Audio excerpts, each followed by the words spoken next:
Hey guys, I'm Ivory and today I'm going to be doing a wear test on the Laura Geller Baked Balance-n-Brighten Color Correcting Foundation. I'll be showing you how this looks initially as well as checking in throughout the day to show you how it wears. I know usually I do a 2-day wear test, but I have been wearing this for the past 2 days off of camera, so I have a pretty good idea of how this foundation works already, so I don't need to do the full 2 days on camera, but I will be discussing a little bit how the other days worked for me. I guess you're just gonna have to take my word for it because I was just testing it out. I wasn't filming it. So for the first time in a very long time, I'm only doing a 1-day wear test, but I promise you that it will be just as in-depth as all my other 2-day wear tests. For anyone that's new, I have oily and acne prone skin, so my wear tests are catered towards people with similar skin types. So if you find that this review is helpful, I will link up in the cards a playlist of all the other foundations I've done a review on. Okay, so I've already done my skincare. I added a mixture of the Ordinary sunscreen. This is SPF 30 mixed with my Pureology moisturizer. I said this in my last wear test. I don't like this moisturizer. I asked you guys for suggestions and thank you very much, by the way. I have one coming in soon-ish in the mail. So in the meantime, I am going to continue using this because it does have the SPF. But I don't like this one because it gives a white cast and like this weird purple tinge. I'm basically the same undertone as my nails. I'm hoping that the next sunscreen that I use will not give me a white cast. I'm next going to prime half my face to see if it makes a difference.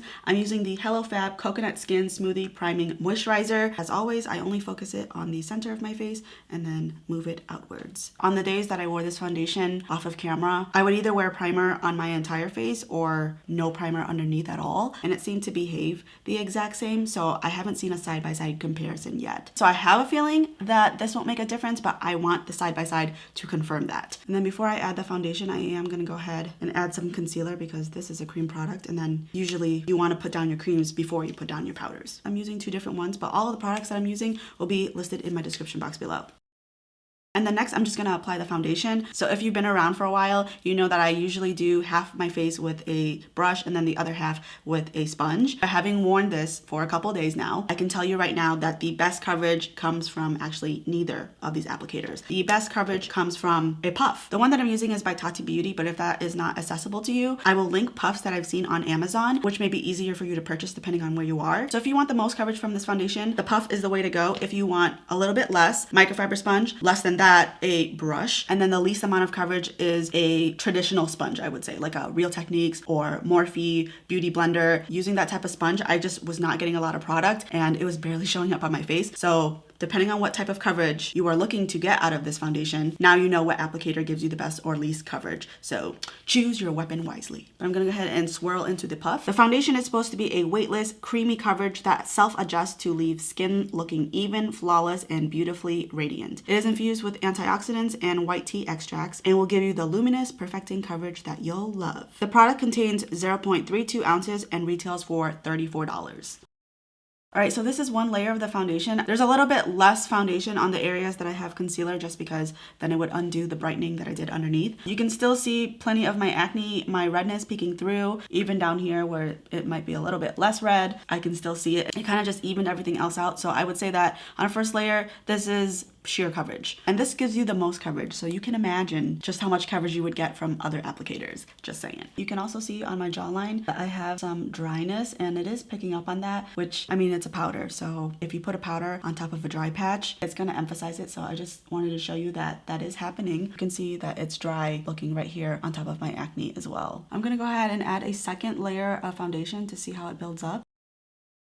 All right, so this is the second layer. It definitely helped cancel out more of the redness, but you know, you still see it peeking through. Arguably, this is medium coverage, but I think of it more as a light medium coverage. If you have acne, I think you can relate that if a product says it gives a certain amount of coverage, you have to bring it one level down because they say it's that coverage, assuming you have perfect skin. You know what I mean? Like if something says it's medium coverage, a lot of the times it's light medium on me because I have so much more to cancel. I'm looking at the website right now and they do have a how to apply section. It says that it can go up to full coverage. I think that I would have to add quite a bit of powder to get there. Usually two layers is my max. So if you're the same as me, like 2 is your max, just know that this is the coverage that you're gonna get. Also, the shade that I got, Golden Medium, it's a little bit too dark for me, but let me show you the model because the next shade down is medium. I definitely feel like I'm darker than her, which is why I went medium golden. It also said that it was a neutral undertone and I prefer golden, which is why I picked medium golden, but don't you think I'm darker than her? I feel like I am. I also asked 2 different people what shade I should get that I screenshotted both medium and medium golden, and they all said to go medium golden. So I'm gonna shift the blame on them too. I still don't feel like this is the worst match. I mean, for all I know, medium could be too light for me, but I do feel like medium golden is just a little bit too dark. I'm gonna quickly fast forward doing the rest of my makeup. And like I said before, all the products that I use will be listed in my description box.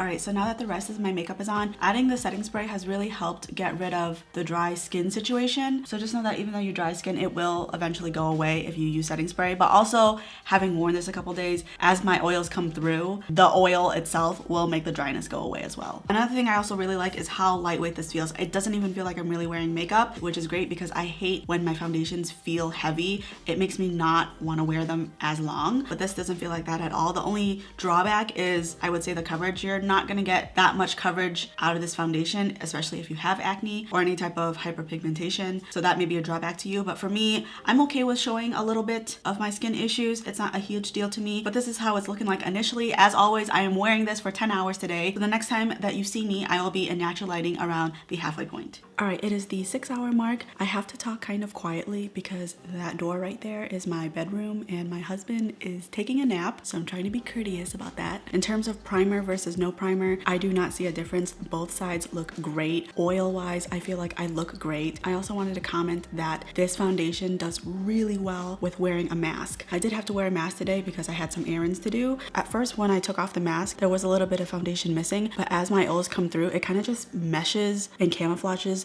the area where there's missing foundation, so you can't even really see that the foundation has rubbed off. And the best part is it only rubbed off here. It didn't even rub off really on my chin or right here where the mask ends. All the coverage is still there. It's quite amazing how well it stays. On my chin, it looks really nice and smooth. My T-zone, same thing. I really have no complaints. It didn't really settle into my fine lines and wrinkles. I also wanted to say that I did wear this to work, and that was an extreme case because when I do work, I wear a mask for 10 hours, so I had low expectations of this foundation because usually foundations aren't supposed to be under a mask for 10 hours. But I was really surprised by this foundation. It still rubbed off for sure, but it did a lot better than I anticipated after 10 hours of having a mask on basically the entire time. So I will say right now, this is one of my favorite foundations to wear under a mask because there is minimal transfer. And also the fact that it is a little bit sheerer, that also is a helping factor because when some of it does rub off, it's not as noticeable. Even though I don't think I'm too shiny, I am gonna go ahead and blot. I will link my favorite blotting sheets in the description box below.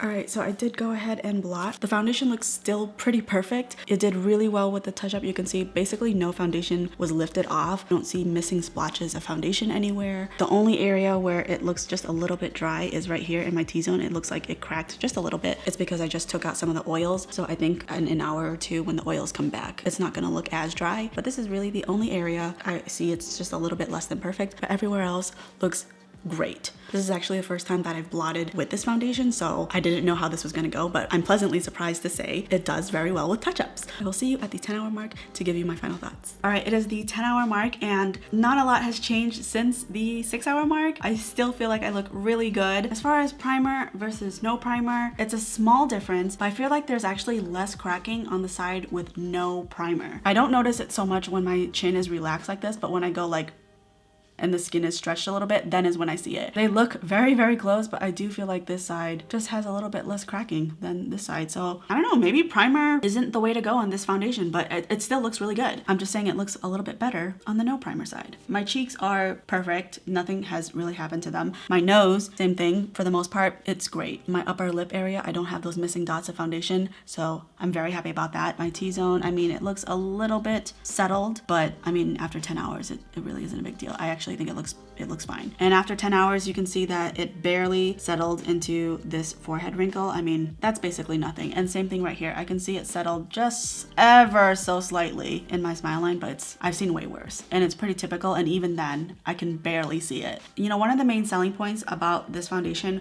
was that it's really good for mature skin, you know, people with wrinkles and fine lines. And I can definitely see that. I mean, I'm 28, so maybe I really don't have any room to talk here, but in the areas where my foundation typically creases and settles, it really isn't doing that. Overall, I gotta say I'm really impressed with this foundation, and I'm kind of mad that I really like it as much as I do because is expensive. So let's talk about the pros and the cons. So the pros, it's definitely great for oily skin. I mean, I feel like I'm not even really that oily. I don't even think I really had to touch up at the 6-hour mark. I kind of just did it as a precaution. I feel like I don't look too greasy, and whatever oils have come through has not broken up the foundation really in any way. So it is oily skin friendly, and it is pretty acne skin friendly. All the acne that is covered by foundation right now, it's not clinging to it weird, or, you know, a lot of the times when you have acne, the coverage on it is usually the first to go, and you know, it's all stayed put. And I also really like how lightweight this is. After 10 hours, I still feel like I'm not really wearing makeup. Usually after 10 hours, I cannot wait to take off my makeup, and I still feel like I can continue wearing this. It has very minimal transfer when you wear a mask, and on top of that, it does really good with touch-ups as well. And it's also consistent. I've worn this for 3 days now. Each time that I wear it, I have a good experience, so I feel really good about this foundation. The cons I don't like about this foundation is, I think the coverage. It says that you can build it to full coverage. I don't believe it unless you really cake it on, and I don't really have that type of time. Like, more than 2 layers seems excessive to me, and I just don't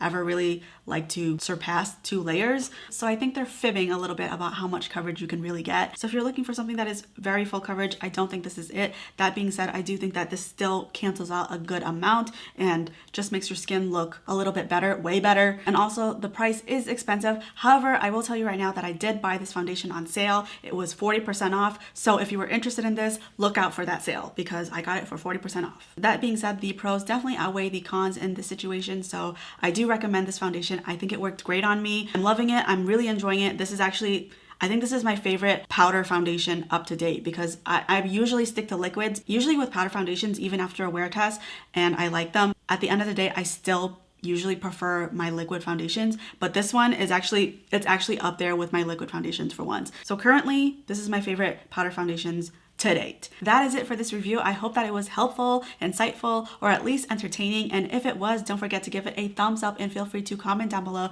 what other types of videos you'd like to see from me. And if you haven't already, please consider subscribing. I would love to see you come back. Thank you so much for watching, and I will see you in my next one. Color correcting foundation. Wow, did I get all that? No, I did not. I missed the word. Laura Geller Baked,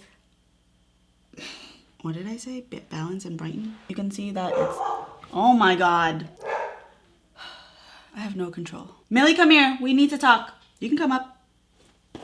What is all the ruckus? Why are you so noisy with your sister? You know, just because she's barking, you know, you could tell her to be quiet. You don't have to join her. All right, you're on top of me and your nails are like really sharp. Ow. Well, I just wanted to have that talk with you. Please keep it down. I'm almost done filming. I know. Oh, I still love you, even though you're a pain in the booty. All right, off. I'm almost done. I will see you in 5 minutes. Get off. Please. Thank you.